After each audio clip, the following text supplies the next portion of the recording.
কৌশলে রাজি করিয়ে কয়েক লক্ষ টাকা বাগিয়ে নিয়ে প্রথমে বিদেশে পাচার, তারপরে বিদেশে তার সহযোগীদের কল্যাণে তাকে কিডন্যাপ করা, একটা জায়গায় বন্দি করে রাখা এবং তাকে অন্যত্র বিক্রি করে দেয়া, হাজার হাজার ডলারে বিক্রি করে দেয়া, এই ভয়াবহ কাণ্ডের খবর পাওয়া গেছে। কম্বোডিয়ায় এই ঘটনাটা ঘটানো হয়েছে এবং এই ঘটনাটা ঘটিয়েছেন গাইবান্ধার এনসিপির সদস্য সচিব। গাইবান্ধা এনসিপির সদস্য সচিবের বিরুদ্ধে এই অভিযোগ উঠেছে যে তিনি মানব পাচার এবং একজন যুবককে বিদেশে বিক্রি করে দিয়েছেন হাজার হাজার ডলারের মাধ্যমে। সেই যুবক সেখানকার সেই রোমহর্ষক ঘটনা বাংলাদেশে পালিয়ে আসতে সমর্থ হওয়ার পরে থানাকে জানিয়েছে, গণমাধ্যমকে জানিয়েছে এবং বেরিয়ে এসেছে থলের বিড়াল।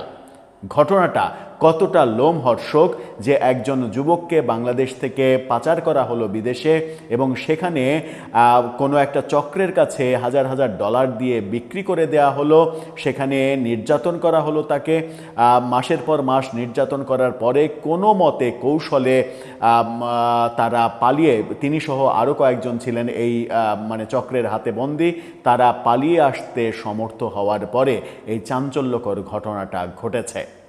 এত খারাপ খারাপ অভিযোগ কেন এনসিপি নেতাদের বিরুদ্ধে আসছে? কি বলছেন এনসিপির শীর্ষ নেতারা? চলুন একটু জেনে দেখি গাইবান্ধায় এই ভয়াবহ ঘটনা, যে ঘটনার বর্ণনাটা গণমাধ্যম দিচ্ছে, সেটি আসলে কি ছিল, কিভাবে একজন মানুষকেও বিক্রি করে দেয়া যায় মেটিকুলাস ডিজাইনে। সেই তথ্যই জানবো এই ভিডিওতে। থাকবেন পলিটিক্স টিভির নিয়মিত আয়োজনে।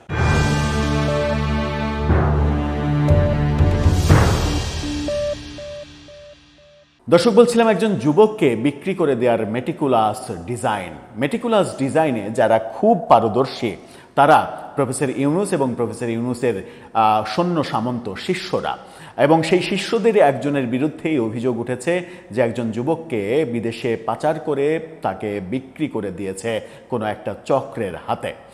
ঢাকা পোস্টের এই চাঞ্চল্যকর খবরের শিরোনামটা দেখে নিন। তারা বলছে, এক যুবককে বিক্রি, এনসিপি নেতার বিরুদ্ধে মানব পাচারের অভিযোগ। বিদেশে কম্পিউটার অপারেটর পদে উচ্চ বেতনে চাকরির প্রলোভনে দিনাজপুরের এক যুবককে কম্বোডিয়ায় পাঠানো হয়। তিনি সেখানে পৌঁছানোর পর একটি সংঘবদ্ধ অপরাধী চক্রের কাছে 4,500 ডলারের বিনিময়ে তাকে বিক্রি করে দেওয়া হয়। এরপর তাকে নেওয়া হয় ডেথ ক্যাম্পে, যেখানে মুক্তিপণ আদায়ে 3 মাস অমানবিক নির্যাতনের শিকার হতে হয় তাকে, এবং মুক্তিপণ আদায়ের জন্য পরিবারের কাছ থেকে লক্ষ লক্ষ টাকা দাবি করা হয়। অবশেষে কৌশলে সেখান থেকে পালিয়ে এসে পরিবার ও দূতাবাসের সহায়তায় দেশে ফিরতে সক্ষম হন তিনি। বিদেশে কর্মী পাঠানোর নামে মানব পাচারের এমন ভয়ঙ্কর অভিযোগ উঠেছে গাইবান্ধা জেলা জাতীয় নাগরিক পার্টি এনসিপির সদস্য সচিব রাহাত ইবনে শহীদ এবং তার বাবা শহীদুল ইসলামের বিরুদ্ধে। রাহাত এবং তার বাবা শহীদুল ইসলাম এই ঘটনাটা ঘটিয়েছে। ভুক্তভোগী ওই যুবকের নাম শাফিন মণ্ডল, তার বাড়ি দিনাজপুর জেলার নবাবগঞ্জ উপজেলার ভাদুরিয়া বাজার এলাকায়। এই ঘটনায় শাফিনের বাবা নূর ইসলাম বাদী হয়ে দিনাজপুর আদালতে মানব পাচার আইনে মামলা দায়ের করেছেন। মামলায় গাইবান্ধা জেলা নাগরিক পার্টির সদস্য সচিব রাহাত ইবনে শহীদ এবং তার পিতা শহীদুল ইসলাম সহ 6 জনকে আসামি করা হয়েছে। অভিযোগ অনুযায়ী শাফিনের বাবা নূর ইসলাম গাইবান্ধার চাকরির সূত্রে স্থানীয় বাসিন্দা আব্দুল লতিফ সরকারের সঙ্গে পরিচিত হন। পরবর্তীতে আব্দুল লতিফ সরকার তাদের বাড়িতে বেড়াতে গিয়ে শাফিনকে বিদেশে চাকরির প্রস্তাব দেন এবং বিদেশে পাঠানোর বিষয়ে সহায়তার জন্য রাহাত ইবনে শহীদ ও তার বাবা শহীদুল ইসলামের সঙ্গে পরিচয় করিয়ে দেন। এই রাহাত এবং শহীদুল ইসলাম বাপ বেটা এই চোরা কারবারের সঙ্গে কিংবা মানব পাচারের সঙ্গে জড়িত। এরপর রাহাত ইবনে শহীদ এবং তার বাবা শহীদুল ইসলামের মাধ্যমে শাফিনের কম্বোডিয়ায় যাওয়ার চুক্তি হয়। সেখানে কম্পিউটার অপারেটর পদে 2 বছরের চাকরির আশ্বাস দেয়া হয়। এজন্য তাদের যাওয়ার আগে কয়েক দফায় 6,10,000 টাকা পরিশোধ করা হয়। 6,10,000 টাকা বাগিয়ে নিয়েছে আগে। গত বছরের 31 অক্টোবর তাকে কম্বোডিয়ায় পাঠানো হয়। তবে 2 বছরের ভিসার প্রতিশ্রুতি থাকলেও তাকে শেষ পর্যন্ত ভিসা দেয়া হয় মাত্র 3 মাসের, যেটার মেয়াদ শেষ হয় 7 ডিসেম্বর 2025। 2025 সালের 2 নভেম্বর কম্বোডিয়ার সিএম রিয়েপ আন্তর্জাতিক বিমানবন্দরে পৌঁছানোর পর ওখানকার চক্রের সদস্য হুসেন কবির তাকে রাজধানী নমপেনের একটি হোটেলে নিয়ে আটকে রাখে। সেখানেই তার উপরে নির্যাতন শুরু হয়। পরে রাহাত এবং শহীদুলের সম্মতিতে তাকে নমপেন থেকে প্রায় 450 কিলোমিটার দূরের পৌপেট শহরে একটি অপরাধী চক্রের কাছে $4,500 বিক্রি করে দেওয়া হয়। এরপর তাকে পৈপেটের নিকটবর্তী গভীর জঙ্গলের একটি ভবনে বন্দি করে রাখা হয়, যা ডেথ ক্যাম্প হিসেবে পরিচিত। সেখানে আরও অনেক বন্দির সঙ্গে তাকে অমানবিক নির্যাতনের শিকার হতে হয়।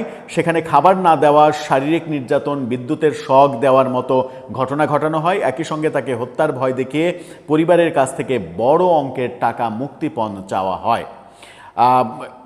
এই দীর্ঘ 3 মাস নির্যাতনের পর চলতি বছরের 11 ফেব্রুয়ারি তিনি এবং আরও 20-22 জন বন্দি কৌশলে সেখান থেকে পালাতে সক্ষম হন। পরে পরিবারের সঙ্গে যোগাযোগ করলে দূতাবাসের সহায়তায় তারা দেশে ফিরতে পারেন।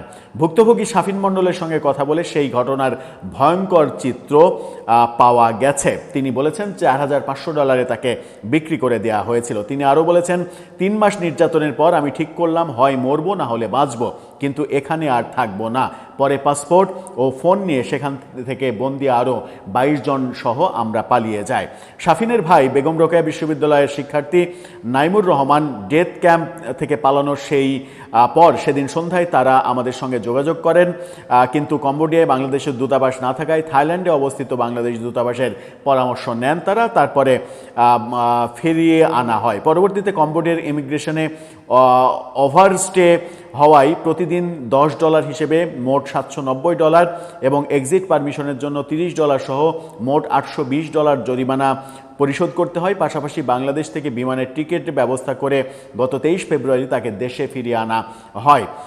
এই পুরো প্রক্রিয়ায় $3,50,000 ব্যয় হয়েছে তাকে ফিরিয়ে আনার জন্য।